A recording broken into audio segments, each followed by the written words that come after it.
አንቺ ቀለበት አብራም አንተ አትከለከለው። በቃ ልቀቀው አቤል። አብራም ከማውለቅ በፊት ማለት ነው ቀድማ አስተው ይኸውልህ፣ ይሄ ተንበርክከ ያረክላት ቀለበት ነው። ገብቶሃል? ደግሞ ቆሞ ያውልቋል እኮ አውልቅ። በቃ አውልቅ። ቆይ እያሳመንከኝ ነው። ቀስ በላ ብርሽ። ስለዚህ በቃ ልቀቀው። አንተ ልቀቀው አቤል። ችግር አትፍጠር። አብራም ከራስህ ጋር ሆነ አውልቀው። ምንድን ነው እሱ እኮ ነው ያሰረላት። አንተ ያሰርከው አስመሰልከው እኮ። እንደውም እዚህ ውስጥ ብትከታት እዚህ ቦይ ውስጥ አለ ብታረጋል ከልብህም እንደዚህ ወጥተኛ። ሄርሜላ ደስ ብሎናል ቀለበቱ ስላወለቅሽ እና ቤተሰቦች እናንተም አብርሃም ያደረገላት የሄርሜላ ቀለበት ያው በእጃችን ገብቷል። እንግዲህ አውጥተዋለች ማለት ነው። ስለዚህ ካሁን በኋላ አብርሃምና ሄርሜላ ተለያይተዋል ማለት ነው። በቀለበቱም ሆነ በምንም ልትይዙ አትችልም። አውለቀው አብርሃም ከልብ ነው አብርሽ። ቀለበት ለኔ ቀለበት ነገር ከዚህ ደቂቃና ሰዓት ጀምሮ እንዳትነኪው። ቆይ አንዴ ሴት ልጅ ነኝ አይደል እንዴ? አንቺም እኮ እሱን እንዳነኪ ማለት እንችላለን። ምክንያቱም ቀድሽ አልሰማንም።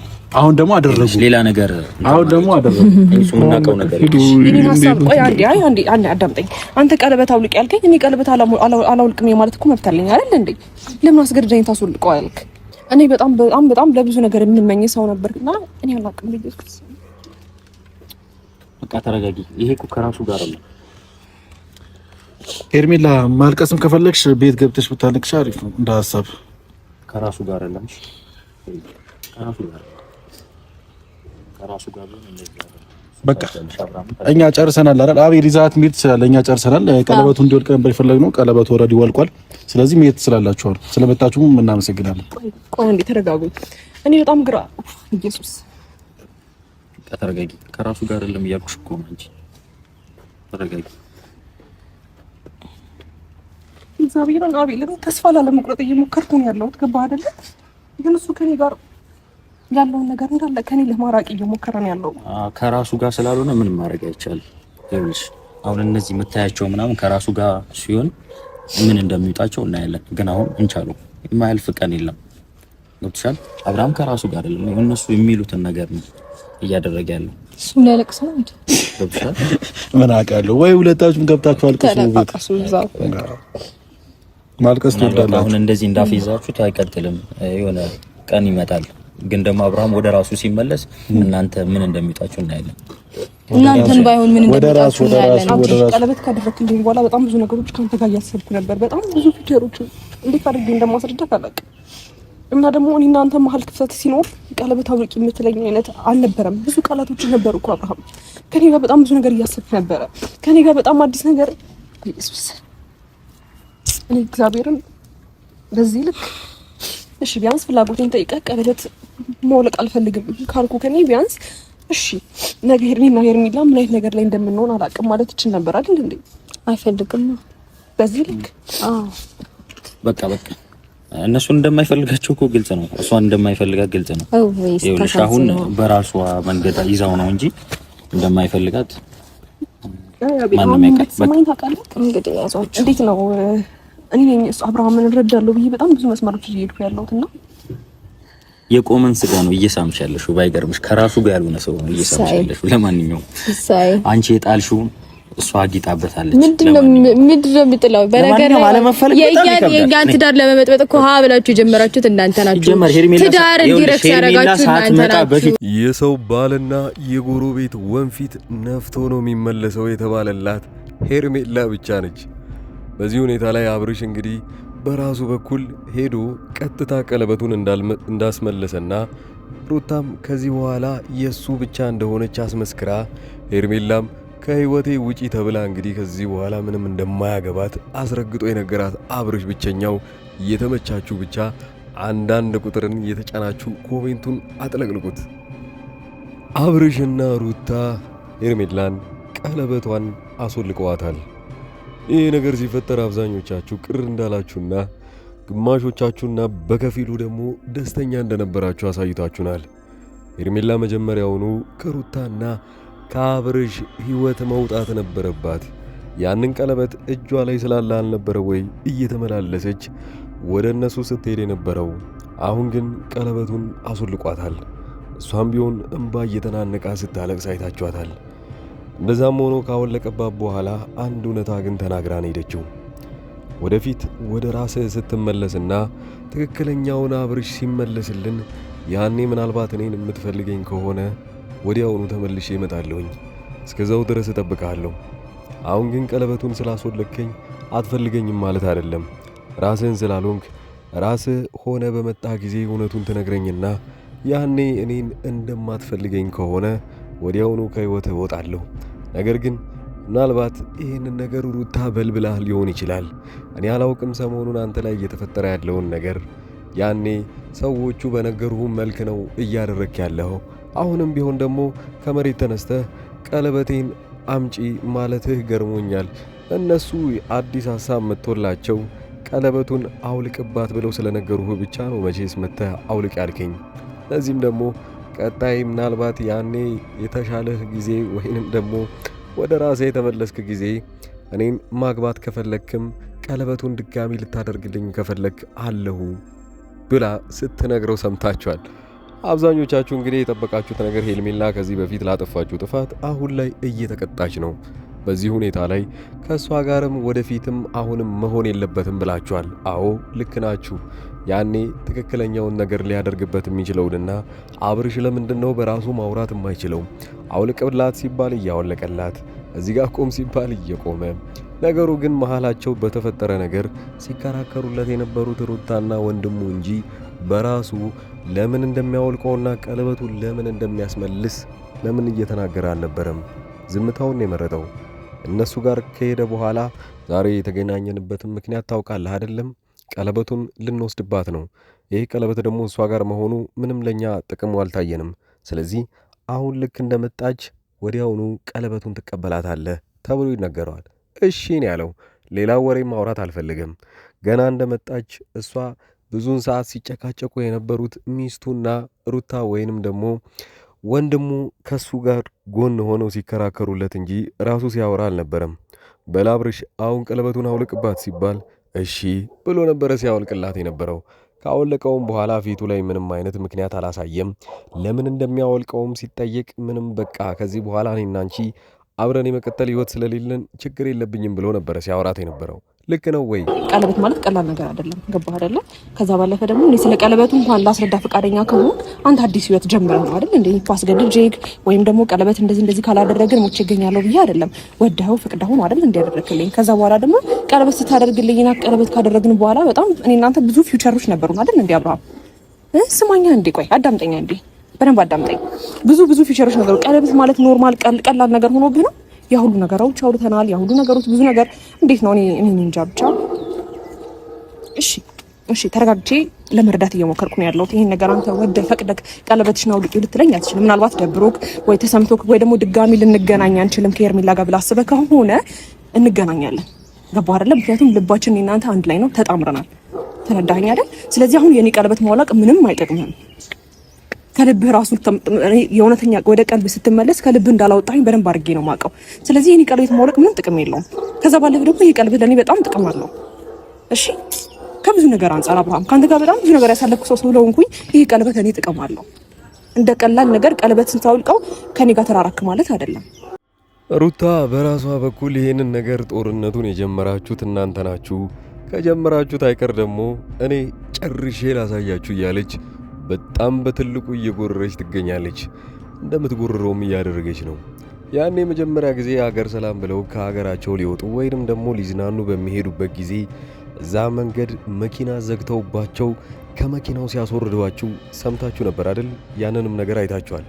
ከዛን ቀን በኋላ ሩታ ይህንን ነገር ጦርነት እንዳደረጋችሁት አትርሱት፣ ከጀመራችሁትማ እኔ በምርጥ ዋጋ አሳያችኋለሁ፣ ዋጋም አስከፍላችኋለሁ እንዳለችው ነው። ሩታ ከዛ በኋላ ምን አድርጋለች? የመጀመሪያው ነው ሩታ ያኔ ለመዝናናት ነበረ ከዛ ቦታ ላይ ልንሄድ የነበረው። በአሁኑ ግን ለመዝናናት አይደለም፣ ከዚህ ሀገር እንወጣለን፣ ለብቻችንም ጊዜ ይኖረናል ብላለች። ይሄም ቀድማ ያሰበችው ጉዳይ ሳይሆን ከዛ በኋላ ያመጣችው ሐሳብ ነው። እሷ የተባለችውም ሰምታችኋል። አብርሽ እህቱ እንደዛ እየደነፋች ትመጣና ከሀገር ይዛችሁት ልትወጡ ነው አይደለ? ወንጀልሽ እንዳይታወቅብሽ ነው ብላ ስትጠይቃት ሁላ ሩታ ግን እኔ የማውቀው ነገር የለም፣ እኔ ሰላም በሆንኩበት ሰዓት ላይ እየመጣችሁ የምትረብሹን እናንተ ናችሁ፣ ከጀመራችሁት አይቀር ግን እንደውም አሪፍ ሐሳብ ሳታመጡ አቀርም፣ ከዚህ በኋላ ከሀገር እንወጣለን፣ አብርሽ ብቻ ጤናው ይመለስ እያለች ነው ሩታ። ሁለተኛም ተግባሯ የነበረው ስትናገር እንደነበረው አይታችሁ ከሆነ ሄርሜላን እባካችሁ እዚህ ውስጥ አታስገቧት፣ እየመጣች ትዳሬን አትበጥብጥ፣ አብርሽም እንደማይፈልጋት ነግሯታል። ግን ለምንድን ነው እየተመላለሰች እሱ ጋር እንደ ሚስቱ እያገለገለች የምትገኘው? አንዴ እጁን ትስመዋለች፣ አንዴ ታቅፈዋለች፣ አንዴ እኔ ወንጀል እንደሰራሁበት እያስመሰለች ምንድን ያደረጉ ምንድን የሆንከው ተናገር እያለችው ነው። ያን እንግዲህ የማትከለክሏት ከሆነ እኔው ራሴ በምከለክልበት መንገድ እከለክላታለሁ። የማደርገውም አንድ ነገር አለ፣ ቀለበቷን መንጠቅ። ታዲያ ይህንን ሐሳብ ለአብርሽ ሩታ ናት ሐሳቡን ያመጣችለት። አብርሽም ተስማምቷል። አዎ ቀለበቱ እሷ ጋር ምን ይሰራል እንደሆነ ከዚህ በኋላ ከእሷ ጋር ሕይወት የለኝም፣ ስለዚህ ቀለበቱን መመለስ ይኖርባታል። ታዲያ አንድ ቀንም ሳያድር ቀለበቱን እንድታመጣ ብቻዋን ቀጥሯት ቢሆንም ግን ሄርሜላ ሰው ይዛ ትመጣና ለምን እንደፈለጓት ገና ስትጠይቅ ቀለበቱን ያው እሱ እንደሚፈልገውና ከአንቺ ላይ ሊያወልቀው እንደሚፈልግ ይነግሯታል። እሷ ደግሞ ከራሱ ከአብርሽ አንደበት መስማት ስለፈለገች ትጠይቋለች። አብርሽ እውነትም እኔ ቀለበቱን እንዳወልቀው ትፈልጋለህ? እንድመልስልህ ትፈልጋለህ? አዎ፣ ከዚህ በኋላ እኔና አንቺ እኮ ወደፊት አብረን አንሆንም። ለምንድን ነው ታዲያ ቀለበቱ አንቺ ጋር የሚሆነው? ምን ይመስልሻል ብታወልቂው? እሷ ግን ለማስረዳት ከአንድ ጀምሮ ትነግረዋለች። እባክህን እኔ እናንተ መለያየታችን ተለያይተናል። ቀለበቱን ከኔ ላይ አወለክም አላወለክም ግን ለአንተ ምንም አይነት ጥቅም አያስገኝም። እኔ ግን ይሄ ቀለበት ለእኔ ማለት በጣም ትልቅ ነገር ነው። ስለዚህ ባላወልቀውና ራሴ ጋር ቢሆን እፈልገዋለሁ ትለዋለች። አብርሽ ግን ይህንን ነገር ማድረግ እንዳለባት ቢነግራትም ከዛ በኋላ ግን ከእሷ ጋር መከራከርም መጨቃጨቅም አልፈልግም፣ ዝምታውን የመረጠው። ከዛም በኋላ ያለውን የሚያወሩት ሩታና ወንድሙ ብቻ ነበሩ። ማውለቅ አለብሽ ካልሆነ ደግሞ በግድ እናወልቅብሻለን እያሉ እንደዛ ብዙ ሰዓት ከተጨቃጨቁ በኋላ ያው ሩታ እንደ መጀመሪያው ጊዜ አብርሽን በግድ እንዲያወልቀው ትነግረዋለች። እሱም ታዛዥ ነኝ ብሎ ከእጇ ላይ አውልቆ በእጁ ይዘዋል። ወዲያውኑ ግን ለወንድሙ ነበር አሻግሮ የሰጠው። ከዛም በኋላስ ምን እናርገው ቀለበቱን እየተባባሉ ሲሄዱ አንዳች ነገር ነበር የተባለው። ወንድሙ ወደዛ ስንሄድ እንጥለዋለን፣ ያው ሩታም ቢሆን አዎ አሽቀንጥሮ መጣል ነው እንጂ ከዚህ በኋላ እየተባባሉ ነበረ። ያኔ ግን አብርሽ ምንም ነገር አልተናገረም። ምናልባት አብርሽ ሊያስመልሰውና ቀለበቱን ራሱ ጋር ሊያደርገው ይችላል።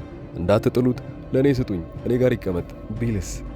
ሌላው እንግዲህ ቀጣይ ላይ እንደ እቅዳቸው ከሆነ አብርሽ እንግዲህ ይሄኛውንም ቀለበት እንደ አዲስ ለሩታም ያደርግላትና እሷንም ያስደስታት ይመስላችኋል ወይ? አብርሽና ሩታ ከዚህ በኋላ አንድ ላይ ወደፊት ይሄዳሉ። ሌላኛው ነገር እንግዲህ መሃላቸው ጣልቃ እንዳይገቡና ምንም አይነት ምክንያት እንዳይኖራቸው ከዚህ በኋላ እህቱን ብትሆን ተመልሳ መታ የምትረብሽ አይመስለኝም።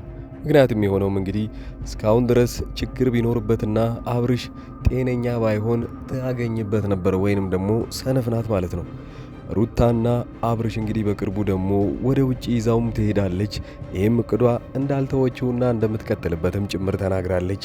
በቅርቡ የራሳቸውን ሕይወት ለመዝናናትም ብዙ ነገሮችን ቪዲዮ እንለቃለን ብለዋል። አብርሽስ ምን ይመስላችኋል? ቀለበቱን መልሶ ለሩታ ያድርግላት እንዴ?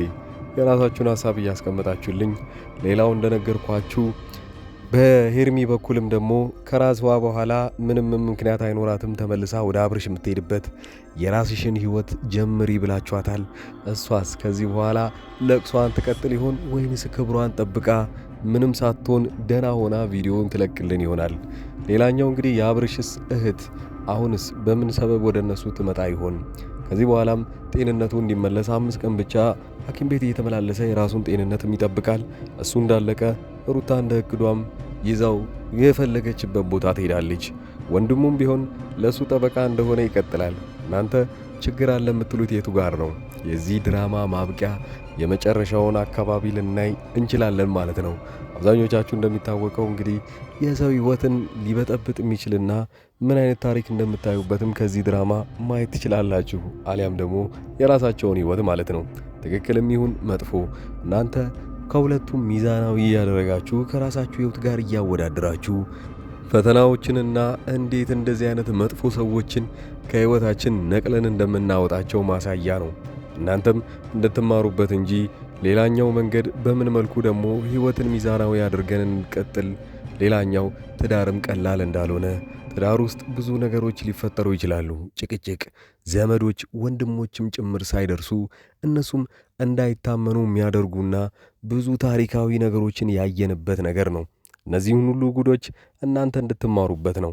ታዲያ በዚሁ አጋጣሚ እስካሁን ድረስ አብራችሁኝ የቆያችሁ ሰዎች ካላችሁም ጭምር አዲስ አበባ ውስጥ ማንኛውንም ዴሊቨሪ እቃዎችን ወይንም ደግሞ ስልክ፣ ሞባይል፣ ጊፍት ለቤተሰቦቻችሁ፣ ለጓደኞቻችሁ፣ ለፍቅረኛችሁ፣ ለውሽማችሁ ጭምር ሳይቀር መስጠት ከፈለጋችሁ እኔን ከታች ባስቀመጥኩላችሁ ስልክ ቁጥር ቴሌግራም፣ ኢሞ እና ዋትስአፕ ላይ ማናገር ትችላላችሁ። እቃውን ገዝተን ወዲያውኑ ለነሱ እናደርስላችኋለን። እስከዛው ድረስ መልካም ጊዜ። ቹሃል አብቅቷል የእናንተ ነገር። ስለዚህ እሱ ደግሞ ከኔ ጋር ሆኗል። እኔም መርጧል የልጁን እናት ሚስቱን። ላንቺ ራሱ ቆይ ሄርሜላ አይከብድሽም? ቆይ አንድ ነገር ልንገርሽ፣ አይከብድሽም? ዳንተ ወንድም ላይ የጨከንኩ ሰው ሳይከብድ ለምን ይከብደኛል? የጨከንኩበት ለምሳሌ ምን ከሚስቱ ጋር እንዲሆን ማድረግ በጨከን ነው እንዴ? በትክክለኛው ነገር ማድረግ ሲችል በትክክለኛው ነገር ያደረኩት ምን አደረኩ? እርግጠኛ የሆንክበት ነገር አውራና በቃ የራስን ስሜት ብቻ አታውራ። ሩታ ግን አለመፈለግ ይከብዳል አይደል? በጣም ያው አስረዳት ለሷ እንዴ ላንቺ ነው እንጂ ልጁ እንደዛ አፍዘሽ እንደዚህ ተግሶ ፈልጎ ከልጄ እናት ጋር ምናምን ሆናለሁ ብሎ ነው የመጣው። ካንቺ ጋር ሲሆን ነገራት ለሷ እኔ ላንቺ ነው እንጂ እሷ ፈልጎ ከሪጋ እኮ ነው ያለው። አይታየም እንዴ እንደዚህ አድርገሽው በአንቺ ሂድ ስትዩ የሚሄድ ና ስትዩ ሚስቱ ላይ መታዘዝ አይደብራችሁ? አሁን እኮ ስልጣን የለሽም 80 ቀን